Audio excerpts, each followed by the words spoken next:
আসসালামু আলাইকুম, কিতা খবর? সবাই আসলে ভালো তো। আজকে আমরা নতুন বছরের হইল গিয়া 2 নম্বর দিন, আর 2 নম্বর দিনের রাইট ফুয়াইতেও উঠিয়া দেখি অতটুক ঠান্ডা পড়ছে, তার কোনো সীমা নাই। জেলা কুয়াশায় মতলব চাইরো বাজু বেরিয়ে লইয়া বই রয়েছে, ঠিক আছে। অতটুক কুয়াশাও দেখায়নি, অন্তকে অন্য জায়গাটা দেখা যান না, ওলা কুয়াশা হয়েছে। তোমার যদি আমি ওবাইদি দেখাইতে, ওবাইদিও দেখতে পারবা। ও দেখো কতটুক কুয়াশা হয়েছে। এটা কুয়াশার কোনো সীমা নাই, যেহেতু বছরের 2 নম্বর দিনও আইছে। আর বছরের 2 নম্বর দিন হিসাবে মনে কর ঠান্ডা একটু বেশিও আইছে। হ্যাঁ, জানুয়ারি ফেব্রুয়ারি 2 মাস মনে কর ঠান্ডা রইব। জানুয়ারি মাসটা তোরা ঠান্ডা জোরও করে, তো খুব বেশিও জোর করছে ঠান্ডায়, বোঝা যার আরে বেতালা জোর করছে।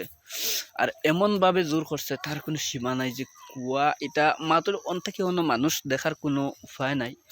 বর্তমানে যদি গাড়ি যায় তো ইন্ডিকেটার মারিয়া যাব লাগবো, উপর যায় বর্তমানে গিয়া দিছে, ঠিক আছে। তোমার তাতে আমার খড় নিশ্চয় দেখতে পারটা, খড় দেখলে নিশ্চয় গম পাইবা যে কি পর্যন্ত ওইছে বর্তমান কুর সময়টা। কিন্তু আমার ভিতরে ভিতরে খাফের ওলা ঠান্ডা লাগে বর্তমানে। হ্যাঁ, খুব ডাট ঠান্ডা পড়ছে। আর ভিডিওটা বেশ করে শেয়ার করবা, সারা পেজও নতুন পেজটাও ফলো করিয়া যাইও।